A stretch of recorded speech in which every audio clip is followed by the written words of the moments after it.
guys, welcome back to Music Talk. I'm John. This week I'm going to continue talking about the box that my brother-in-law gave me with all kinds of different music. This week I want to, each week I kind of try to introduce one album or kind of spotlight an album. This is the Beastie Boys, actually, the In the Sound from Way Out. I love it. I only own 3 Beastie Boys albums. The very first one. This one is an instrumental album, and to me it's got some jazz, some funk, all kinds of kind of cool stuff going on there. But definitely, if you're you kind of like the Beastie Boys sound, not into the rap or whatever, check this one out. You can check it out on a streaming service, but I gave it a quick listen on a streaming service, and I'm like, well, gotta have a copy of that. So, and I believe this one came out in 1996.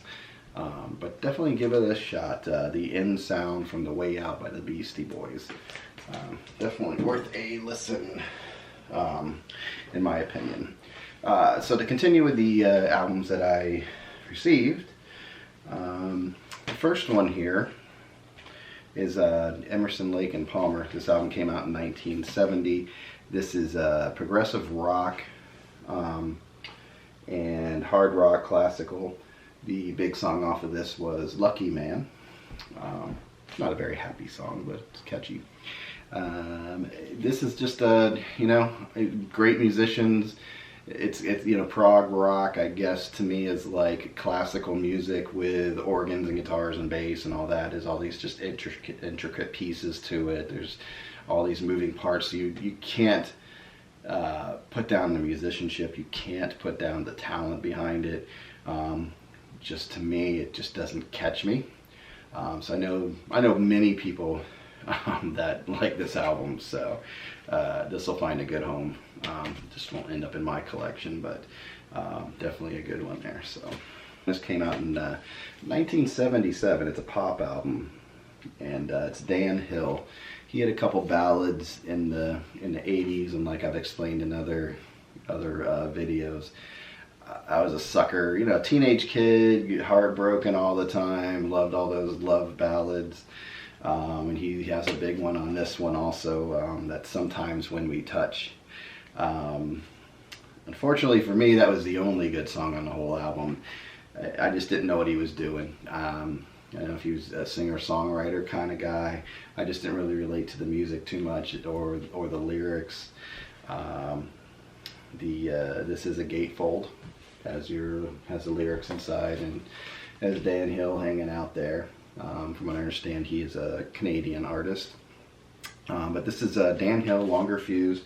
Like I said, it came out in 1977. For me, I like the one song a lot, but I'm just not going to keep an album for one song.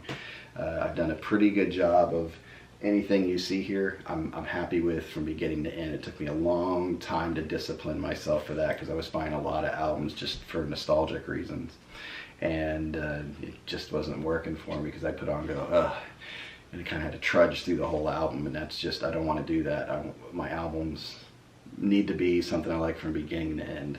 So anyway, that was Dan Hill, called The Incredible String Band, The Big Huge. And this was put out in 1968. It's considered folk, world, country, psychedelic, rock, rock, folk kind of music. To me, it sounds like Renaissance music again, complete with the flute and some sitar in there, I think. So they were getting kind of funky. I don't know if they were, what they were doing, but it just seems like if I'm going to go to the Renaissance Festival, this is going to be the album they're going to play, and it's going to fit right in. The back of it has the lyrics. So it'll be one that sure somebody likes. Obviously somebody bought it. Don't know how popular it is, but one I'll be passing on. The next one here, everybody knows this guy, Jerry Lee Lewis, and this is live at the International in Las Vegas in 1970. It's country rock. It's just too, I didn't really care for his country. My kind of country is, Willie Nelson, early Johnny Cash, that kind of country, Hank Williams, that I can't get into any of the 80s, 90s country. To me, that's pop music with a twang. Sorry, country music fans, no offense, but that's just my opinion. And this is, even though this is 1970, it's just not my style of country. If I hear Jerry Lee Lewis, I want a good rock and roll album with Great Balls of Fire. I would say the two highlights on here, and one is one of his country songs, but it's, you can't deny it's good. It's called She Even Woke Me Up to Say Goodbye. Just a good story. And Jambalaya. Jambalaya. Everybody, if you don't recognize the name, put it on, you might recognize the song. So yeah, Jerry was doing his thing. He was rocking out a little bit, and but it's just this is not one of the albums I would keep from him. Marilyn McCoo and Billy Davis Jr. It's called The Two of Us. I believe they were, maybe still, I think they had a long-term marriage. Marilyn McCoo, I remember from Solid Gold. I was like, I had a crush on her. She was just a classy looking lady. I always liked her. So this album, I couldn't find any hits on it. I was having a hard time finding really much about it. There's not too much going on about it. I know she was part of the Fifth Dimension, I believe. But there's not too much going on with this album. It's considered jazz, funk, soul, pop, ballad, disco, rhythm and blues, and boogie. They have, both of them have strong voices. I've heard she has an amazing range. It was just too much show tune for me, too much, hey, we're going to find this on Solid Gold music. So the music just didn't do it for me. But maybe somebody out there, knows the album and would enjoy it. This next one is a guy I could just never get into. Barry Manilow Live. This came out in 1977. It's considered pop and easy listening. I listened to it again, just say, hey, let me give old Barry a try. And it just wasn't my thing. I did notice one thing about it is I didn't realize Barry was from New York. So I noticed, I don't know if he lost the accent later. I think he's from Brooklyn. That accent later, but it's really strong in here. And he does really a good job of interacting with the audience. Seems to be having fun. It's just the songs on here just don't do it for me. The only two that kind of do, that are a bit like guilty pleasure for me, is believe it or not, Mandy. Okay. Even though that one kind of gets too much sometimes, but every once in a while it comes on, you're like, okay, and you sing along. And then I Write the Songs. Those are the two, and of course that's just a cheesy ballad, standard kind of thing, easy listening. But hey, I'll admit it. Hey, I like it. What are you gonna do? I like it. But I don't like the album, so that's gonna go bye-bye. So the next one, these guys I really wanted to root for. This is Harold Melvin and the Blue Notes, their greatest hits. Of course, there's Teddy Pendergrass in there.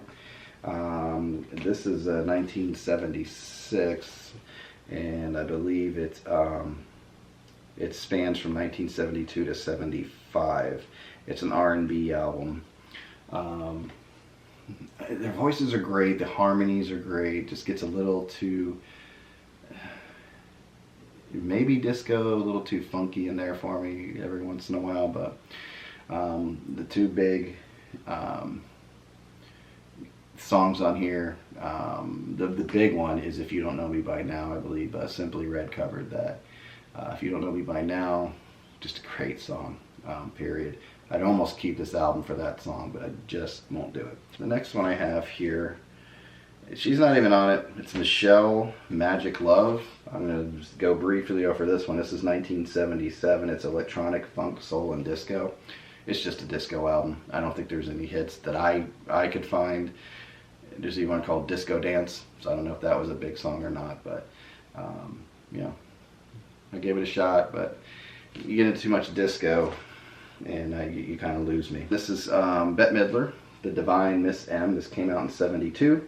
It's pop rock, traditional pop.